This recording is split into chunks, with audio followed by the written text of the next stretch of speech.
mufakir hooyo ii wacayso ee is aragti dambe oo xiiso leh. jadwalka noloshayda gobolkii baa dhacay. habeenkaasi waxa uu ahaa mid mugdi oo gudur ah. waxaan bilaabay inaan ku dhaqmo jadwalkayga habeenkaas. dabeecad ahaan waxaan u lahaa waxaan qabanayo waxaan qorsheynayo inaan meel ku qorto. waxaan aadi jiray isbuucii mar bakaaraha qaybta xareed iyo buwaagta kuna qaadan jiray halkaasi waqti anigoo aad u jeclaa buwaag badan oo ay ka mid yihiin buwaagta falsafada, jacaylka, xikmadaha, cilmi nafsiga, taariikhda iyo kuwo kale oo badan. waxaan ahaa qof waxbarashada jecel balse ay duruufta ka dhigtay career-boy. maalin awood inaan ku biiro waxbarasho keliya waxaan awoodda saari jiray soo dhexinta quutal daruuriga.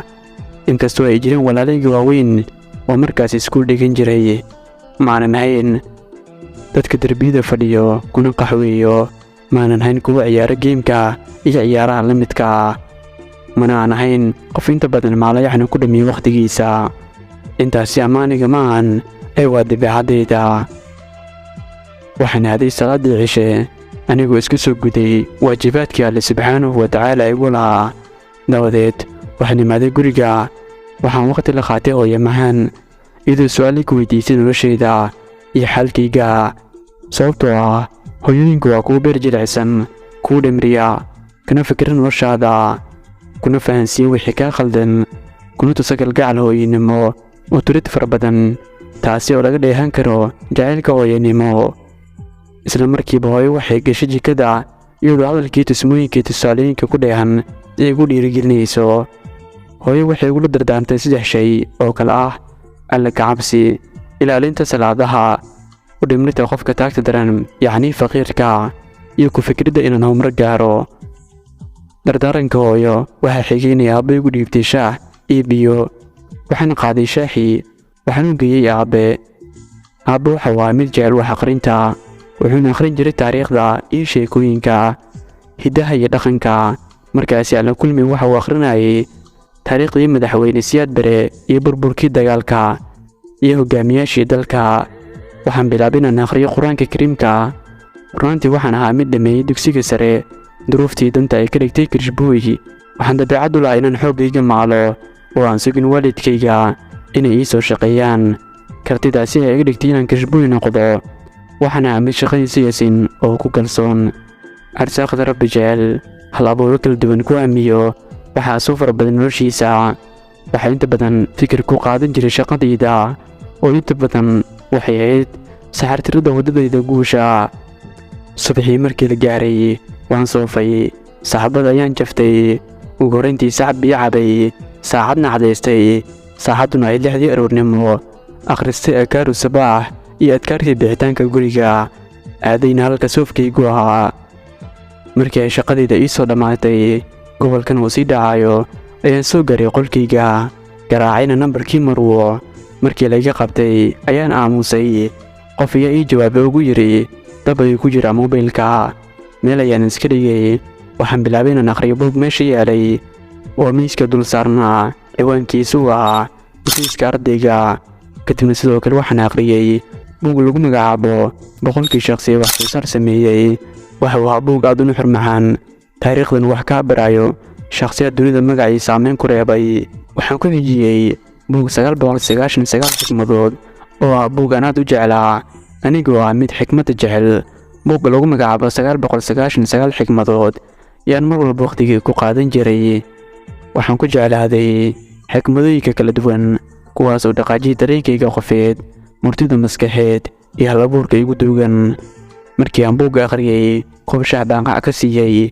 runtii hadafkayga halbeegayga wuxuu ahaa inaan nasto. waqti yar kadib waxay soo booqdeen asxaabtayda anigoo waqti la qaatay. waan shaahaynay oo cabaar bay igu xamirteen oo igu qaraaxaysteen. waxaan ahaa qof saaxiibo badan, mar walba dhaliya afkaar badan.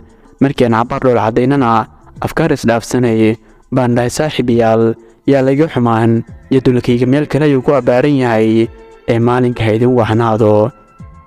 goor ay galab ahayd taariikhduna ku astaysanayd 2018 halka goorsheegteeduna ay sheegayso 4 galabnimo.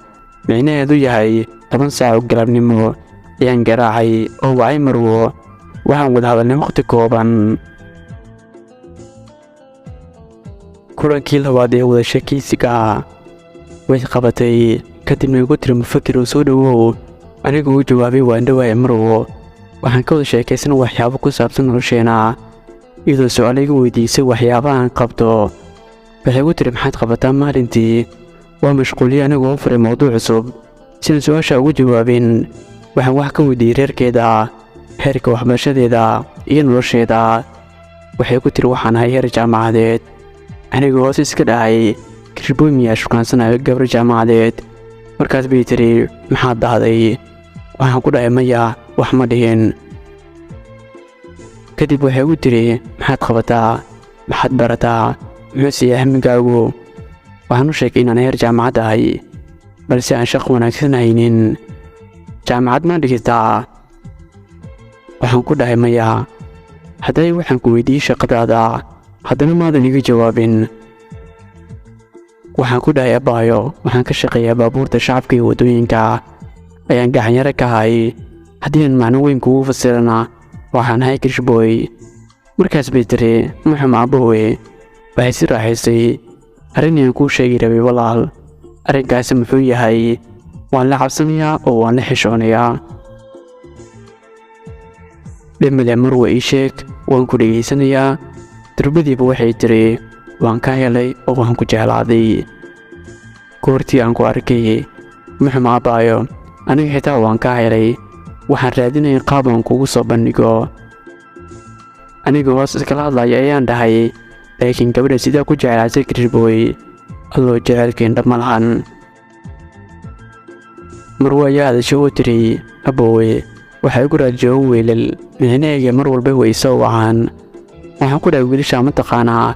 markaas bay tiri waan aqaanaa laakiin lama kulmin. anigoo damqaday ayaan ku dhahay abaayo Marwo ha ka welwelin, aniga ayaa qorshe u dejinayo oona meel kaa saarayo, kaana soo afjarayo waqti yar gudihiisa. sheekadii baa noo sii socotay. waxay tiri aabbahay wuxuu ka shaqeeyaa bangi. sanad ka hor waxaa la i siiyey wiil u dhashay adeerkay. aniga ma jecli, inkastoo dareenkayga la tixgelinayo ujeedkanu yahay in laygu daro. wiilka uu dhalay adeerkay oo la ii guuriyo. markii ii sheegtay arrinkaasi waan ka naxay oo waan qaboobay. anigoo isdhahay ilaahow ka dhig hurdo aan rayo ku arkay. ilaan sheekadu waa dhab dhaxdeena ka taagan tahay. dhabadii iyo qorshihii aan dhoodhoobayena baa dhab ahaynoo dhalanteed igu noqotay. ilaahow dhabta dhalanteed u beddel. waxay dhegtu maqlayso ma hadal dhab ah Marwo, oo dhab horaantii dhacyaygu maqlayaan, dhacyayguna arkayaan. Mufakirow meherkayga iyo muuqayga nin bay Marwo iyo Magan u ahaan doonaan. bal fikir afkaartaada waa ii muhiim.